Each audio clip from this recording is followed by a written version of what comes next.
जय माता दी दोस्तों, तपोभूमि क्लासेस पर मैं अवधेश भदौरिया आप सभी का स्वागत करता हूं। दोस्तों, रोज रात को 8 बजे आपकी सीडीपी की क्लास लाइव होती है। आज इंटरनेट इशू की वजह से क्लास लाइव नहीं हो पाई, इसलिए मैं इस क्लास को रिकॉर्ड करके डाल रहा हूं। ठीक है, यहाँ पर पहले क्वेश्चन को हम देखते हैं। हम कर क्या रहे हैं, हम जितने भी प्रीवियस ईयर के क्वेश्चन पेपर हैं उनको सॉल्व कर रहे हैं। एमपी टेट 2022 के 6 मार्च के पहले शिफ्ट के पेपर को आज हम सॉल्व करेंगे। पिछली 2 क्लासेस में हम 5 मार्च की दोनों शिफ्ट सॉल्व कर चुके हैं। ठीक है, पहला क्वेश्चन है आपका, विच इज मेंटल डिसीज। ठीक है, कौन सा मानसिक विकार है। देखिए, पहला ऑप्शन है टेटनिस, तो टेटनिस कोई मानसिक विकार नहीं है। तीसरा ऑप्शन देखें, ड्रग डिपेंडेंस, नशीली दवाओं पर निर्भरता, ये भी मानसिक विकार नहीं है। और शराबीपन, ये भी मानसिक विकार नहीं है। ये जो न्यूरोसिस है ना, तंत्रिका रोग, ये है एक मानसिक विकार है। इसकी जो लक्षण होते हैं ना, वो होते हैं बहुत अधिक चिंता, अवसाद, यानी कि आप डिप्रेशन में चले गए चिंता की वजह से। आप हमेशा नाखुशी रहते हैं, कोई भी कारण हो आप कभी खुश रहते ही ना हो। हमेशा अस्थिरता महसूस होती हो कि जीवन में क्या कर रहे हैं क्या नहीं कर रहे हैं, कभी ये करने लगे कभी वो करने लगे। और इवन कभी कभी आपको आत्महत्या करने की भावना भी आ जाती है इस रोग के अंदर, न्यूरोसिस। ठीक है, बढ़ते हैं दूसरे क्वेश्चन की ओर। दूसरा क्वेश्चन क्या है, cooing and बेबलिंग is related to. यहाँ ये थूकना हिंदी में लिख दिया गया था, लेकिन इसकी जगह कूकना लिख सकते थे। ठीक है, कूइंग और बबलाना किससे संबंधित है। देखो, बेबलिंग पिछले 2 पेपर में पूछी गई थी। ठीक है, बेबलिंग के बारे में आपको पता है, जब बच्चा बबलाना प्रारंभ करता है, ठीक है, पहले स्वरों को बोलता है, आ ऊ इस तरीके से बोलता है, फिर वो पा का इस तरीके से वर्डों को दोहराता है। ठीक है, तो ये किसके विकास से संबंधित है। बेबलिंग के बारे में आपको मालूम है, भले सक आपको कूइंग के बारे में ना मालूम हो, लेकिन बेबलिंग आपका किसका विकास का चरण है, भाषा के विकास का चरण है। ठीक है, आप लैंग्वेज, जो भाषा अर्जन है ना, लैंग्वेज को जो एक्वायर कर रहे हैं, उसके ये प्रारंभिक चरण है। तो क्या ये सोशल डेवलपमेंट का चरण है, नहीं। पर्सनैलिटी डेवलपमेंट का, नहीं। फिजिकल डेवलपमेंट का, नहीं। तो आंसर क्या हो जाएगा, लैंग्वेज डेवलपमेंट का। अब देखो, बबलिंग के बारे में हमको पता था, हमने उत्तर तो लगा दिया, लेकिन कूइंग को जानना भी हमारे लिए उतना ही महत्वपूर्ण है। देखिए, कूइंग क्या होता है। देखो, सबसे पहले बच्चे क्या है, रोते हैं। जैसे ही जन्म होता है ना, तो वो रोते हैं, चिल्ला चिल्ला के एकदम रोते हैं। तो वो भाषा विकास के उसमें स्टेप में नहीं आता रोना, कि चलो उसने कुछ तो बोला, रो रहा है।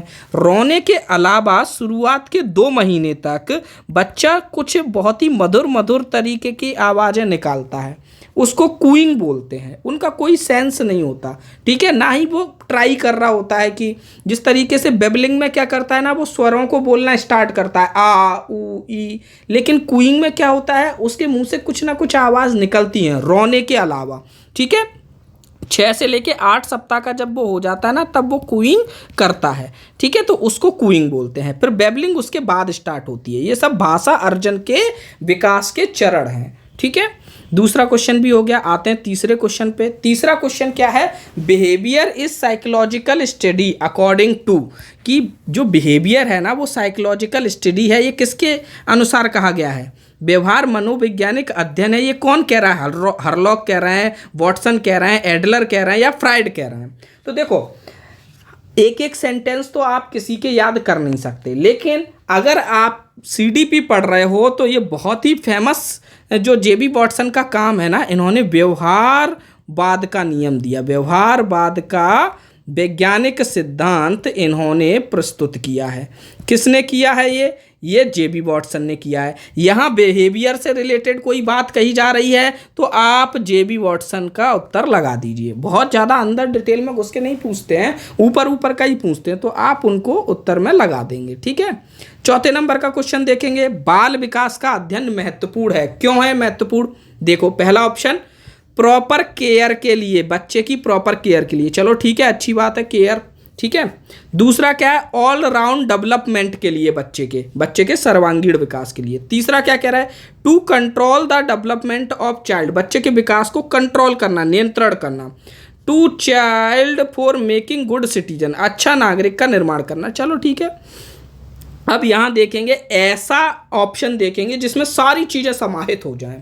तो बी ऑप्शन जो दिख रहा है ना, जिसमें सारी चीज़ें समाहित होती हुई दिख रही हैं, ऑल राउंड डेवलपमेंट, चारों तरफ का डेवलपमेंट, बच्चे का सर्वांगीण विकास। इसी के लिए बाल विकास का अध्ययन करते हैं, मालूम करते हैं कि भाई किस उम्र में बच्चे क्या सीखना प्रारंभ कर देते हैं, तो उस उम्र में वही चीज़ सिखाई जाती है। ठीक है, ऑल राउंड डेवलपमेंट चाहिए हमको, चारों तरफ का डेवलपमेंट। ठीक है, वो चाहे सामाजिक हो, ठीक है, चाहे वो शारीरिक हो, सामाजिक हो, ठीक है, शैक्षणिक हो, हर तरीके के विकास की बात यहाँ पर की जा रही है। यहाँ जानना एक चीज़ महत्वपूर्ण है कि ये जो कंट्रोल शब्द है ना, कंट्रोल, ये नेगेटिव है, ये नेगेटिव सेंस देता है। ठीक है, आप विकास को कंट्रोल करने की कोशिश मत कीजिए। ठीक है, कंट्रोल करना, जैसे मान के चलिए आपके बच्चे की हाइट बढ़ रही है और आप सोचते हो कि इसको कंट्रोल किया जाए किसी तरीके के दवाइयों के सेवन से या कुछ से, तो ये नेगेटिव सेंस दे रहा है ना। इसी तरीके से डेवलपमेंट को आप दिशा दे सकते हो लेकिन कंट्रोल नहीं कर सकते। ठीक है, ये नेगेटिव सेंस बनाता है ये वाला ऑप्शन, ये ध्यान रखना, क्योंकि कई जगह ये जब शब्द आएगा ना तो आप समझ पाओगे कि ये नेगेटिव सेंस बना रहा है, ये पॉजिटिव सेंस बना रहा है। वहां पर आप क्या ना ऑप्शंस को एलिमिनेट करने में आसानी होगी। ठीक, बढ़ते हैं अगले क्वेश्चन पे। अगला क्वेश्चन क्या है, डिस्ग्राफिया का मतलब क्या है। अब देखो ऑप्शन देखो, डिस्ग्राफिया का मतलब अब हिंदी में ही लिख दिया, लेखन विकार का अर्थ क्या है, लेखन विकार, यानी कि विकार किसमें, लेखन में। तो बताओ लिखने में कठिनाई, ये उत्तर हो जाएगा, मतलब प्रश्न में ही उत्तर लिखा हुआ है। ठीक है, ये दो क्वेश्चन बहुत पूछे जाते हैं, डिस्ग्राफिया और डिसलेक्सिया। ठीक है, चूंकि डिस्ग्राफिया में नाम में ही आ जाता है, नाम में ही क्या आ जाता है, ग्राफी, तो लेखन आ जाता है, तो वो सवाल थोड़ा सरल हो जाता है, इसलिए डिसलेक्सिया ज़्यादा पूछा जाता है। ठीक है, डिसलेक्सिया जो है ना, ये पढ़ने में कठिनाई को बताता है, पढ़ने में कठिनाई। ठीक है, अब ये लिखने में कठिनाई का मतलब ये नहीं है कि वो आ की जगह बा लिख देता है। ठीक है, ये नहीं है, ये है कि कोई अपने विचारों को लिखने के रूप में नहीं बोल पाता। उससे बोल दिया जाए कि आप अपने बारे में 4 लाइन लिखो तो बिल्कुल उसकी पेन रुक जाएगी, अरे क्या लिखूं। उसको कोई भी विषय के बारे में लिखने के लिए बोल दिया जाएगा तो वो फ्रेमिंग नहीं कर पाएगा, बहुत देर में लिख पाएगा, उसको डिस्ग्राफिया बोलते हैं। ठीक है, चलो बढ़ते हैं अगले क्वेश्चन पे, 6वें नंबर के क्वेश्चन पे। बालक के विकास की प्रक्रिया कैसे बढ़ती है, बालक का जो विकास है वो कैसे होता है। देखियो ये बहुत ही इंपॉर्टेंट टॉपिक है आपका, चाइल्ड डेवलपमेंट। और ये डेवलपमेंट की जितनी भी विशेषताएं हैं आपकी हर दिन पेपर में पूछी जाती हैं। तो मैं ये डेवलपमेंट की जो भी विशेषताएं होंगी उन सारी विशेषताओं के बारे में अभी डिटेल में आपको बताऊंगा कि ये विशेषताएं होती हैं, हर विशेषता से क्वेश्चन पूछा जा सकता है। तो विकास की जो प्रक्रिया होती है वो आपकी जनरल टू स्पेसिफिक होती है, सामान्य से विशिष्ट होती है। देखो बहुत सिंपल उदाहरण लूंगा, मान के चलिए बच्चे हैं, ठीक है, ये छोटे बच्चे बस पैदा हुए हैं, ये 4 बच्चे हैं, ये पैदा हुए हैं। जब पैदा हुए होंगे तो वो बच्चे कैसे हैं, सारे एक जैसे लगते हैं हमको, सारे एक जैसे होते हैं कि नहीं, यानी सब सामान्य होते हैं, सब जनरल हैं, एक जैसे हैं। ठीक है, ज़्यादा विभेद नहीं कर पा रहे, स्पेसिफिक नहीं है, विशिष्ट नहीं है, स्पेशल नहीं है सर कि चारों अलग हो तुरंत अपन भाई ये इसकी ये विशेषता है, इसकी ये विशेषता है, विशिष्ट नहीं है, सब सामान्य। फिर धीमे धीमे इन सब का डेवलपमेंट हुआ, सबका डेवलपमेंट हुआ।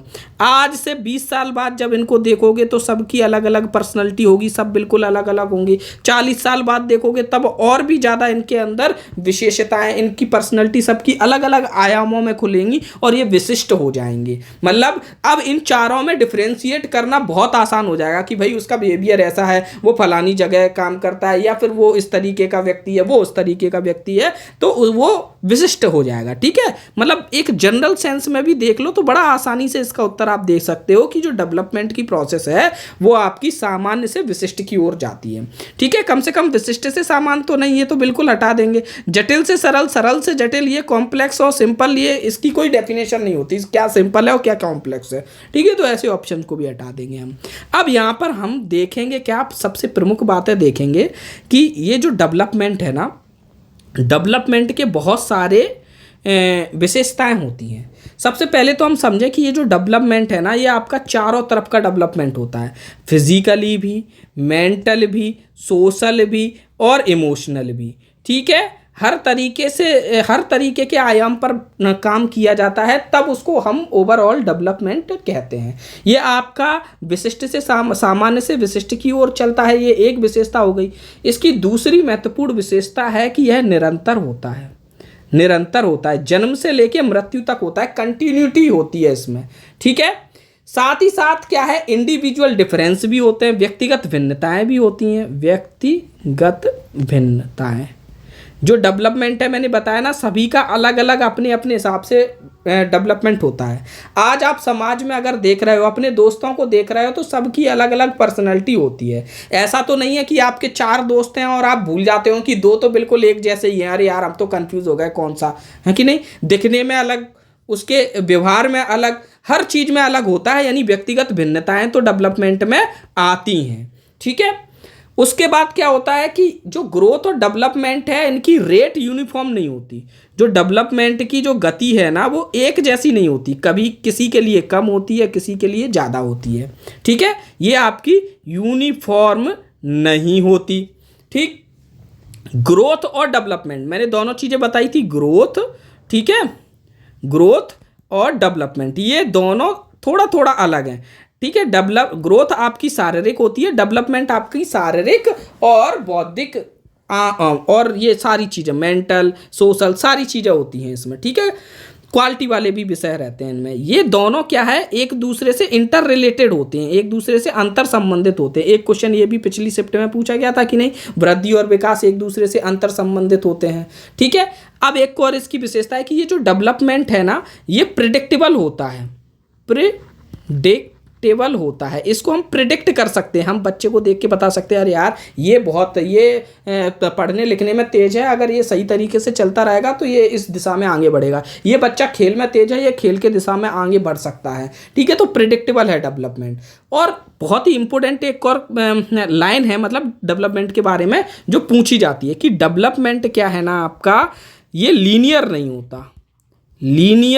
नहीं होता, ये कैसा होता है, स्पाइरल होता है, ठीक है, स्पाइरल होता है, लीनियर नहीं होता, यानी कि एक दिशा में नहीं चलता। लीनियर यानी रैखिक, ऐसा नहीं चलता कि एक दिशा में, ये ऐसे चलता है, ऐसे चारों दिशाओं में चलता है, हर जगह का डेवलपमेंट होता है। एक बच्चा है, उसका चारों तरफ का सोशल डेवलपमेंट भी उसी टाइम पे हो रहा है, फिजिकल डेवलपमेंट भी, मेंटल डेवलपमेंट, इमोशनल डेवलपमेंट, सारी चीज़ें एक टाइम पर ही हो रही हैं, ठीक है। तो ये डेवलपमेंट के बारे में मैंने कुछ चीज़ें बताई, कुछ चीज़ें और छूट गई होंगी तो उनको भी आप पढ़ना। लेकिन इससे मैं ये देख रहा हूँ कि पर डे क्वेश्चन आ रहा है ना। बढ़ते हैं 7वें नंबर के प्रश्न पर। यह प्रश्न दूसरी बार पूछा जा रहा है, ठीक है। सेफलोकॉडल लॉ, सेफलो का मतलब क्या होता है, सिर, ठीक है। कॉडल का मतलब होता है पैर, यानी सिर से लेके पैर तक विकास होता है आपका। इसको मस्तिष्काभिमुख नियम भी कहते हैं। ये किसका नियम है, ये डेवलपमेंट का नियम है, ठीक है, डेवलपमेंट का नियम है ये। मैंने आपको इसको पहले क्लास में बता चुका हूँ, ठीक है, कि बच्चे का जो होता है ना, ये जो बच्चा है ना, सबसे पहले इस बच्चे का जो कंट्रोल आता है ना, वो उसका कंट्रोल उसके सिर पे आता है, सिर के बाद बाहों से उसके हाथों पे आता है, फिर लास्ट में पैरों पे कंट्रोल आता है, ठीक है। 8वीं प्रश्न देखेंगे, फर्स्ट स्टेज ऑफ लेबर, प्रसव की प्रथम अवस्था। कल गर्भ धारण की पहली अवस्था पूछी गई थी, आज प्रसव की पहली अवस्था पूछी गई। तो प्रसव की पहली अवस्था है आपकी कॉन्ट्रैक्शन, ठीक है। कॉन्ट्रैक्शन जब होता है तब फिर हॉस्पिटल में जाते हैं। जब हर 5 मिनट में कॉन्ट्रैक्शन होने लगता है ना, तो हॉस्पिटलाइज कर दिया जाता है कि अब हॉस्पिटल जाओ, अब आपका कभी भी प्रसव हो सकता है। ये है पहली स्टेज, फिर ये है दूसरी स्टेज, फिर ये है तीसरी स्टेज। डेवलपमेंट का कुछ नहीं है यहाँ, ठीक है। पहले विस्तारण होता है, फिर निष्कासन होता है, फिर पूर्ण निष्कासन होता है, ठीक है। ये आपकी 3 स्टेज हैं। बढ़ते हैं अगले 9वें क्वेश्चन पे। हिलना, अवसाद, डर एवं भय के लक्षण। ट्रेम्बलिंग, डिप्रेशन, देखिए ट्रेम्बलिंग की स्पेलिंग सही से, वो हिंदी रूपांतरण सही नहीं हुआ है, ठीक है। ये भावनात्मक रूप से हिलने की बात कही जा रही है। डिप्रेशन, फियर एंड फोबिया, ये किसके लक्षण हैं, क्या मिर्गी के हैं? नहीं, मिर्गी में तो एकदम झटके पड़ते हैं, ठीक है। पार्किंसन डिसीज़, ये देखो, ये पार्किंसन डिसीज़ है ना, ये अपने आप में एक अलग प्रकार की बीमारी है। ये मस्तिष्क की गतिविधियां जो होती हैं ना, अनियमित हो जाती हैं, ठीक है। मस्तिष्क भूल जाता है एकदम सेंसेस देना, हमारी बॉडी के कुछ पार्ट्स को, तो इसमें क्या है, चलने फिरने में दिक्कत होती है, चलने फिरने में दिक्कत होती है, खड़े खड़े आप गिर जाते हो, ठीक है, क्योंकि मस्तिष्क एकदम से वहाँ पर नियमित जो चीज़ें भेज रहा था ना सिग्नल, वो नहीं भेज पाया और आप चलने फिरने में दिक्कत हो गई पार्किंसन डिसीज में।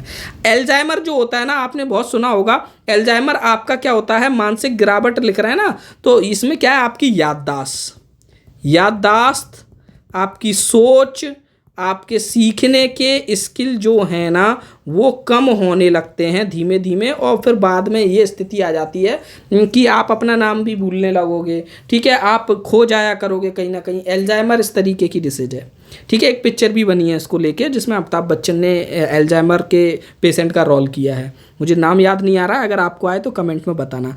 जो मेंटल सिकनेस है ना, मानसिक बीमारी, ठीक है, इसके ये वो होते हैं लक्षण, अवसाद, डर, भय। बढ़ते हैं अगले क्वेश्चन की ओर, 10वें क्वेश्चन की ओर। जंग के अनुसार व्यक्तित्व के प्रकार क्या हैं? तो जंग ने व्यक्तित्व के 2 प्रकार बताए थे, एक तो अंतर्मुखी और एक बहिर्मुखी, इंट्रोवर्ट एंड एक्सट्रोवर्ट, ठीक। बढ़ते हैं अगले क्वेश्चन की ओर। अगला क्वेश्चन है, बालकों के व्यक्तित्व पर प्रभुत्वशाली अभिवृत्ति का प्रभाव क्या पड़ता है? अगर प्रभुत्वशाली अभिवृत्ति हो का प्रभाव क्या पड़ेगा? ये जो डोमिनेंट एटीट्यूड है, अब चूंकि ये क्वेश्चन ना पूरा अच्छे से नहीं बनाया गया, ये जो डोमिनेंट एटीट्यूड, किसके एटीट्यूड की बात की जा रही है? ये जो क्वेश्चन आया है ना, ये पेरेंटिंग वाले चैप्टर से आया है, पेरेंटिंग वाले चैप्टर से आया है। और ये जो डोमिनेंट एटीट्यूड है ना, ये किसके, पेरेंट्स की बात की जा रही है कि अगर पेरेंट्स का एटीट्यूड डोमिनेट रहेगा, डोमिनेट हर चीज में वो कहेंगे कि बिल्कुल हमारे हिसाब से करो, ऐसे करो, ऐसे करो, तो उसका बच्चों की पर्सनैलिटी पे क्या असर पड़ेगा, है ना। ये डोमिनेट एटीट्यूड अगर बच्चों के पेरेंट्स का रहेगा बच्चों के प्रति, तो बच्चों की प्रवृत्ति पर क्या असर पड़ेगा? तो यहाँ पर ऑप्शन है feeling of inferiority, feeling of superiority, feeling of cooperation, feeling of self confidence. उनको सेल्फ कॉन्फिडेंस आएगा क्या? उनको सहयोग की भावना दिखेगी। अब आप तो भाई डोमिनेंट नेचर दिखा रहे हो, उनसे बोल रहे हो कि नहीं ऐसा ही करो, ठीक है, अपने मन की मत चलाओ, ऐसा ही करना है, जैसा मैं बोल रहा हूँ बिल्कुल वैसा ही करना है, हमेशा इसी तरीके का आप एटीट्यूड बच्चों पे दिखाएंगे तो सहयोग की भावना विकसित होगी क्या? नहीं। क्या सेल्फ कॉन्फिडेंस विकसित होगा? नहीं। सुपीरियरिटी, बच्चे सुपीरियर समझेंगे अपने आप को कि अरे मैं बहुत अच्छा हूँ, ऐसा भी नहीं, वो ये समझेंगे कि मैं तो गधा हूँ, मुझे कुछ नहीं आता, मैं तो भैया जो पापा बोलेंगे वही करूँगा, तो ये फीलिंग ऑफ इन्फीरियरिटी आ जाएगी, असुरक्षा की भावना उसके अंदर पैदा हो जाएगी, ठीक है। ये क्वेश्चन अधूरा है, इस तरीके से क्वेश्चन पेपर बनाने वालों को नहीं देने चाहिए, ठीक है। बढ़ते हैं 12वें नंबर का प्रश्न। 12वां क्या है? Human personality is the result of which of the following, कि जो ह्यूमन पर्सनैलिटी है ना वो किस चीज का रिजल्ट है? मानव व्यक्तित्व निम्नलिखित में से किसका परिणाम है? ठीक है, केवल हेरिडिटी का परिणाम है, केवल आनुवांशिकता का परिणाम है, अपब्रिंगिंग एंड एजुकेशन का परिणाम है, ठीक है, पालन पोषण और शिक्षा का, interaction between heredity and environment, या ओनली द एनवायरमेंट। ओनली वाले दोनों ऑप्शन को हटा दो, ये तो नेगेटिव ही होते हैं। अब अपब्रिंगिंग एंड एजुकेशन, अब इसमें हेरिडिटी नहीं आई और इसमें हेरिडिटी आ गई, और एनवायरमेंट तो अपने आप में सारी चीज़ों को लेके रखता है, इसमें अपब्रिंगिंग भी हो गई, एजुकेशन भी हो गया, सोशल इंटरेक्शन भी हो गया, सब कुछ हो गया एनवायरमेंट में, तो सी आंसर आपका सही हो जाएगा, ठीक है। बढ़ते हैं 13वें नंबर के क्वेश्चन पे। 13वां क्वेश्चन क्या है? कक्षा में चर्चा के दौरान एक शिक्षक अक्सर लड़कियों की तुलना में लड़कों पर अधिक ध्यान देता है, ये किसका उदाहरण है? देखो, लड़कों की तुलना में लड़कियों पर अधिक ध्यान दे रहा है, जेंडर बायस है, वो लिंग भेदभाव कर रहा है, तो ये सिंपल सा ही है, लिंग भेदभाव, ठीक है, तो ये ए आंसर हो जाएगा।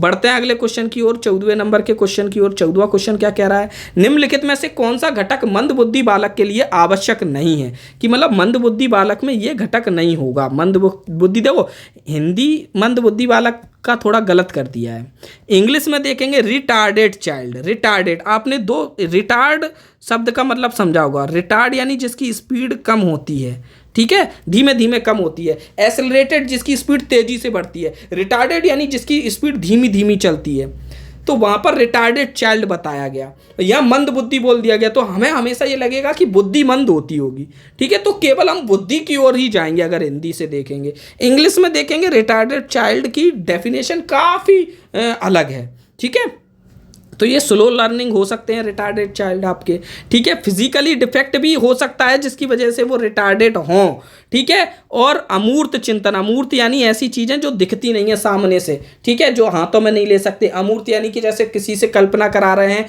कि माना कि ये एक्स है, ठीक है, वो गणित में कराते हैं ना, तो वो अमूर्त चिंतन। या फिर बच्चों को सिखा रहे हैं कि भाई वो फलानी चीज़ इस तरीके की होती है, ठीक है, और उसको मतलब कहानी के माध्यम से या कुछ भी सोचने पे मजबूर कर रहे हैं, जो चीज़ सामने नहीं है लेकिन उसके दिमाग में डाल रहे हैं, उसको अमूर्त चिंतन कहते हैं। तो अमूर्त चिंतन का अभाव होता है रिटार्डेड चाइल्ड में। ओरिजिनलिटी की बात यहाँ पर कहीं पे भी रिटार्डेड चाइल्ड के बारे में जब पढ़ते तो नहीं की जाती है। ओरिजिनलिटी उनके पास हो सकती है, जैसे आपने अगर वो पिक्चर देखी होगी ना तारे जमी पे, तो वो भी क्या एक रिटार्डेड चाइल्ड था, स्पेशल चाइल्ड था, लेकिन वो उसके पास ओरिजिनलिटी थी, मौलिकता थी। ठीक है, यानी और मौलिकता यानी कि कोई भी चीज़, कोई भी एक रचनात्मक चीज़ या कोई भी चीज़ अपने तरीके से करना, किसी की बिना कॉपी किए। ठीक है, बिना कॉपी किए अपने मन से कोई चीज़ आपने की है, वो ओरिजिनल कहलाती है, मौलिक कहलाती है। तो वो काफ़ी अच्छी पेंटिंग करता था, है कि नहीं, जबकि रिटार्डेड चाइल्ड स्पेशल चाइल्ड था। ठीक है, तो ये चीज़ रिटार्डेड चाइल्ड में ज़रूरी नहीं है कि नेसेसरी नहीं है कि ना हो, ये हो भी, ये ओरिजिनलिटी उसके पास हो सकती है। ठीक है, ये चीज़ें हो सकती हैं कि ना हो। ठीक है ना, तो ये चीज़ें हैं। यहाँ पे बढ़ते हैं 15वें नंबर के क्वेश्चन पे। IQ नापने का सूत्र पूछा है आपसे। तो देखो ये सब ये अच्छे से यहाँ पे नहीं आ पाया, आप तो डायरेक्ट देखो IQ का सूत्र देख लो। IQ का सूत्र क्या होता है आपका, देखो आपकी जो मानसिक आयु है, मानसिक आयु, ठीक है, और जो वास्तविक आयु है, वास्तविक आयु, ठीक है, इन दोनों का भाग देंगे और उसमें फिर 100 का गुणा कर देंगे। ठीक है, अब जैसे मान के चलो एक क्वेश्चन मैं बोल देता हूँ। मान के चलिए किसी की मेंटल एज 15 साल है।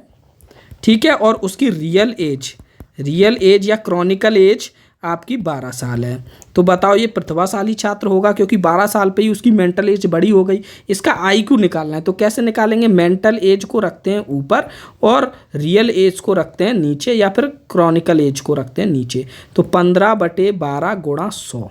ठीक है, अब क्या करेंगे, काटो, ये 3 से कटा, ये 5 बार, ये 3 से कटा, ये 4 बार, तो कितना आ गया, 125 IQ आ गया। अब आपको मैं एक क्वेश्चन दे रहा हूँ जिसका कमेंट सेक्शन में मुझे आंसर चाहिए। ठीक है, आंसर चाहिए ताकि आपको ये फॉर्मूला याद हो जाएगा। ठीक है, एक बच्चे की आयु 12 वर्ष है, यदि इसकी मानसिक आयु 3 वर्ष कम है, उसकी रियल एज से 3 वर्ष कम है, तो IQ निकालो, आपको ये बताना है। ठीक है, ये कमेंट सेक्शन में बताना है, और ताकि मुझे ये पता चले कि आप लोगों ने पूरा वीडियो देखा और उस पर काम किया। ठीक है, जिन के कमेंट आएंगे तो मैं समझ जाऊंगा कि आपने पूरा वीडियो अच्छे से देखा है। ठीक, 16वां क्वेश्चन देखेंगे। निम्नलिखित में से कौन सा बहुबुद्धि का प्रकार नहीं है। बहुबुद्धि का सिद्धांत देखो किसने दिया था, आपने पढ़ा होगा। ठीक है, मैंने आपको बताया था बहुबुद्धि का सिद्धांत आपका गार्डनर ने दिया था। मैंने बोला था इनने जितने भी प्रकार की बहुबुद्धि बताई है उसको आप पढ़ लेना। ठीक है, उसको पढ़ लोगे तो मतलब आप उस पर क्वेश्चन बनेंगे, और देखो क्वेश्चन बने भी हैं कि नहीं। तो यहाँ पर विश्लेषण जो है वो उनकी बहुबुद्धि के प्रकार में नहीं है। ठीक है, यहाँ देखो ये रही, यहाँ पर ये मैंने सब प्रकार की बहुबुद्धियों को यहाँ पे लिख दिया है। ठीक है, म्यूजिक में स्मार्ट है, उनके लिए म्यूजिकल। बॉडी में स्मार्ट है, काइनेस्टिक। पर्सनल पीपल स्मार्ट है, इंटरपर्सनल। ठीक है, वर्ड में स्मार्ट है, वो लिंग्विस्टिक। लॉजिक में स्मार्ट है, मैथमेटिकल। नेचर में स्मार्ट है, नेचुरलिस्टिक। सेल्फ स्मार्ट है, इंटरपर्सनल। और पिक्चर में स्मार्ट है, विजुअल। ठीक है, ये तरीके की आपकी बहुबुद्धियाँ थी, उसमें विश्लेषण कहीं पे भी आ नहीं रहा था, तो आपका उत्तर क्या हो जाएगा, विश्लेषण। ठीक है, ये वाला चार्ट ना अच्छे से अपने दिमाग में छाप लो या फिर कहीं पर चिपका लो अपने कमरे में। बढ़ते हैं 17वें नंबर के क्वेश्चन पे। बच्चों के व्यक्तित्व पर माता पिता का क्या प्रभाव है। बच्चे के व्यक्तित्व पर माता पिता का क्या प्रभाव है। ये कह रहे हैं कोई प्रभाव नहीं है, अस्तित्वहीन। तो ये तो बिल्कुल गलत है। ये कह रहे हैं वीकेस्ट इन अर्ली चाइल्डहुड, की बाल अवस्था में सबसे कमजोर। नहीं भाई, बाल अवस्था में तो माता पिता ही सबसे पास में रहते हैं, उनका सबसे ज़्यादा प्रभाव होता है। ये कह रहे हैं स्ट्रॉन्गेस्ट इन अर्ली चाइल्डहुड, प्रारंभिक बाल अवस्था में सबसे मजबूत। बिल्कुल सही बात है। संपूर्ण जीवन काल में एक समान नहीं होता। ठीक है, धीमे धीमे कम होता है। फिर दोस्तों का भी प्रभाव पड़ता है, टीचर का भी प्रभाव पड़ता है, समाज का भी प्रभाव पड़ता है, हर चीज़ का प्रभाव पड़ता है, लेकिन प्रारंभिक बाल अवस्था में माता पिता का सबसे ज़्यादा प्रभाव होता है। बढ़ते हैं 18वें नंबर के क्वेश्चन पे। 18वां क्वेश्चन क्या कहता है, फ्राइड के अनुसार मन के 3 घटक कौन कौन से हैं। तो देखो ये बहुत ही इंपॉर्टेंट टॉपिक है ना। जो फ्राइड थे ना, इन्होंने एक बुक लिखी थी, the ego and the id. ठीक है, the ego and the id, ये उन्होंने एक बुक लिखी थी 1923 में। ठीक है, उन्होंने क्या किया था, जो दिमाग है ना, मस्तिष्क है, माइंड के बारे में, माइंड के दो चीज़ों के बारे में उन्होंने बात की। एक तो गत्यात्मक पक्ष यानी कि डायनेमिक, और एक उन्होंने स्थलाकृतिक यानी कि नॉन डायनेमिक पक्ष, इनके बारे में बात की। जो डायनेमिक पक्ष थे उनमें ये तीन चीज़ें आती थी, ईगो, इड और सुपर ईगो। ठीक है, और जो नॉन डायनेमिक था उसमें तीन चीज़ें आती थी, कॉन्शियस माइंड, प्री कॉन्शियस और अनकॉन्शियस। ठीक है, तो उसको डिटेल में आप लोगों को पढ़ना है, चेतन, अर्धचेतन, अचेतन मन, इदम, अहम, पराहम क्या होता है। ठीक है, ये ईगो, सुपर ईगो, हम रोजमर्रा की ज़िंदगी में इनको बहुत ही नेगेटिवली लेते हैं, इनका नेगेटिव सेंस समझते हैं, लेकिन जो इनकी फ्राइड की जो थ्योरी है ना, उसमें ये काफ़ी पॉजिटिव है। ठीक है, और इससे किस तरीके से ईगो का निर्माण होता है, कैसे फिर सुपर ईगो बनता है, कैसे सुपर ईगो इड को कंट्रोल करता है, बहुत ही इंटरेस्टिंग है और वास्तव में ये आध्यात्मिक भी है। ठीक है, तो आप इसे देख सकते हैं, पढ़ सकते हैं अगर आपके पास समय हो तो, है ना।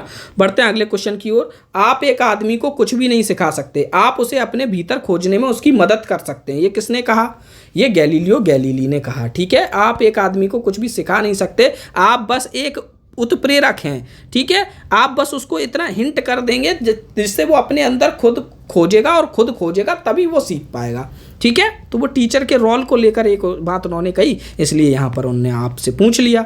20वें नंबर के क्वेश्चन पे देखेंगे, निम्न में से कौन सा अधिगम में योगदान देने वाला व्यक्तिगत कारक नहीं है। कौन सा व्यक्तिगत नहीं है, व्यक्तिगत। ठीक है, देखो मोटिवेशन क्या होगा, व्यक्तिगत कारक है। मोटिवेशन उसके अंदर आया, फिर उसने जो भी कुछ काम किया, लर्न किया कोई चीज़, उसकी रुचि है, रुचि भी व्यक्तिगत होती है, उसी हिसाब से वो काम करता है। योग्यता भी उसकी व्यक्तिगत है। ठीक है, सबकी योग्यता एक जैसी नहीं होती, सबकी का मोटिवेशन एक जैसा नहीं होता, सबकी रुचि एक जैसी नहीं होती। टीचर की पर्सनैलिटी सबके लिए एक जैसी है, टीचर की पर्सनैलिटी का उससे उसके व्यक्तिगत कारक नहीं है। बच्चे का व्यक्तिगत का, लर्नर का व्यक्तिगत कारक नहीं है टीचर की पर्सनैलिटी। तो ये डी हमारा आंसर हो जाएगा। सिंपल क्वेश्चन है ये तो।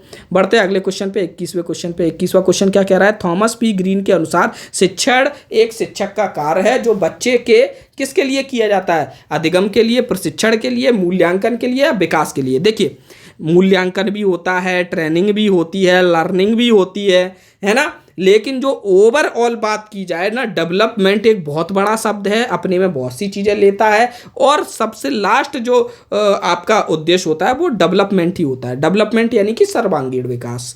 ठीक है, तो ये उत्तर हो जाएगा। 22वें क्वेश्चन पे बढ़ते हैं। 22वां क्वेश्चन क्या कह रहा है कि विच of the following statement is true, कौन से ट्रू है।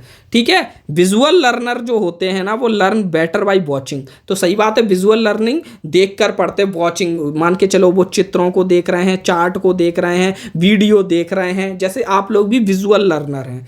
Visual learner take copious notes, बहुत सारे नोट्स बनाते हैं। जैसे मान के चलिए एक वीडियो के तौर पे कोई चीज़ चल रही है, तो विजुअल लर्नर्स फिर नोट्स बनाएंगे कि भाई ये बोला गया था, ये बोला गया था, बाद में उस चीज़ को विजुलाइज करने के लिए तो उनको नोट्स बनाने की ज़रूरत पड़ती है। दूसरे जो लर्नर होते हैं उन्हें नोट्स बनाने की उतनी ज़रूरत नहीं पड़ती, उनके पास नोट्स होते हैं, उन्हीं को वो दोहराएंगे या उन्हीं के हिसाब से काम करेंगे। ये विजुअल लर्नर्स को खुद से नोट्स बनाने पड़ते हैं। ठीक है, तो ये दोनों ही चीज़ें आपकी सत्य हो जाएंगी आपकी। ठीक है, बढ़ते हैं अगले क्वेश्चन की ओर।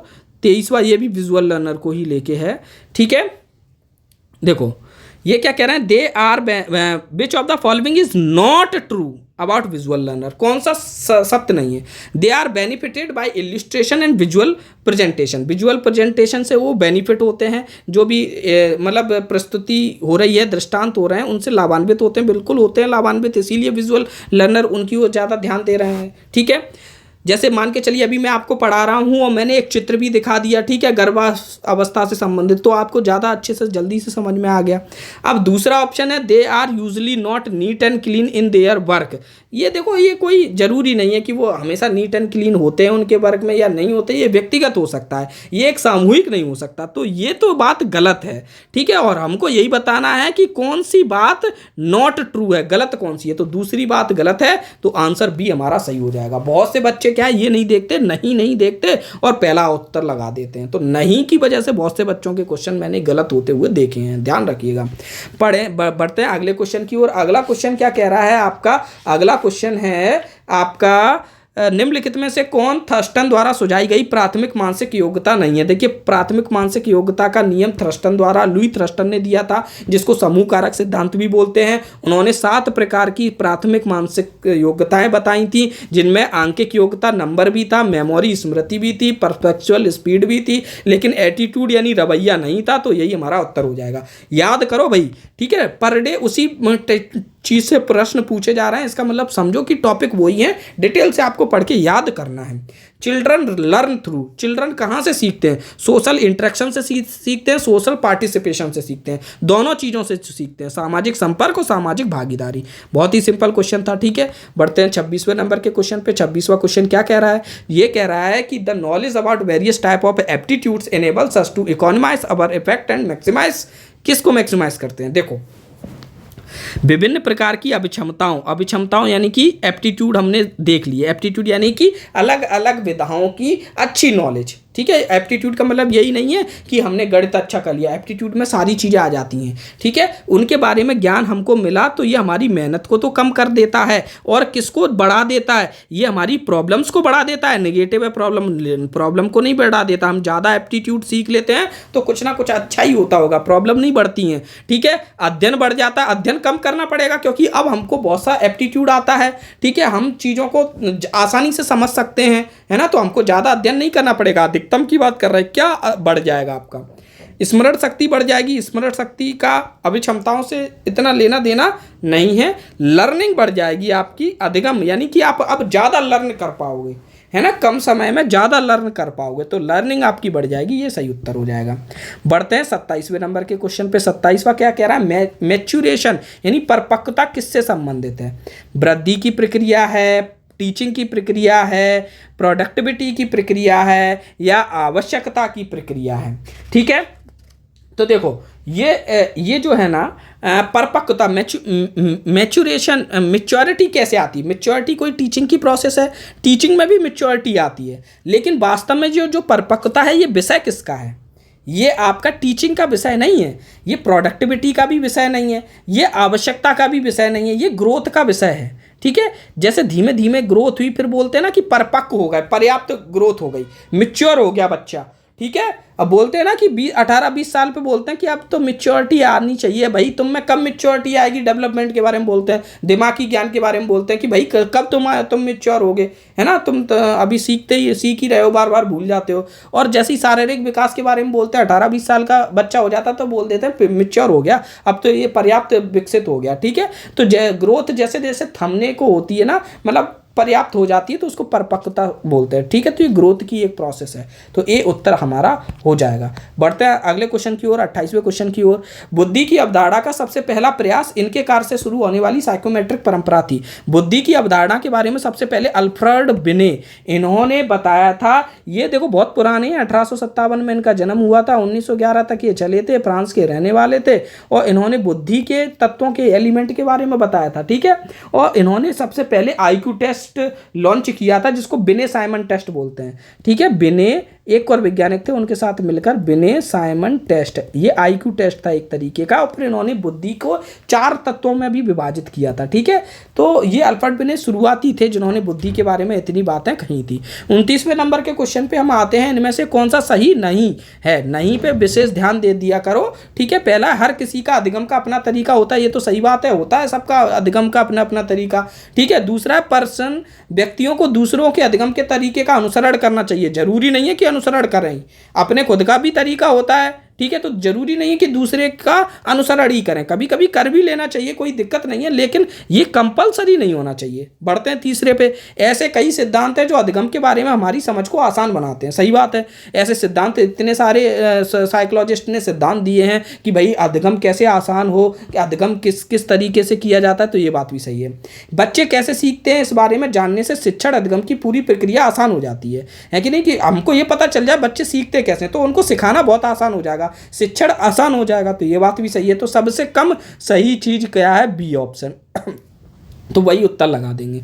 बढ़ते हैं 30वें नंबर के क्वेश्चन पे, आज के आखिरी प्रश्न पे। देखो आखिरी प्रश्न के पहले मैं आपको बता दूं कि वैसे तो क्लास लाइव होती है, लेकिन आज किसी कारण बस इंटरनेट की समस्या के कारण प्रॉपर इंटरनेट नहीं आ रहा था, तो मुझे पता था लाइव में दिक्कत होगी, इसलिए लाइव ना लेते हुए मैंने रिकॉर्ड करके आपको ये क्लास डाल रहा हूँ। आप क्लास मिस मत कीजिए, डेली क्लास लीजिए और अधिक से अधिक छात्रों तक ये क्लासेस पहुँचाइए, ताकि ज़्यादा से ज़्यादा छात्र बेनिफिट हो पाएँ और मेरा भी थोड़ा मतलब मन लगा रहा है कि हाँ अपन इतनी अच्छे से क्लास तैयार कर रहे हैं, ये सारी चीज़ों को आपको प्रैक्टिस करा रहे हैं, तो अधिक से अधिक छात्र से देखें, है ना।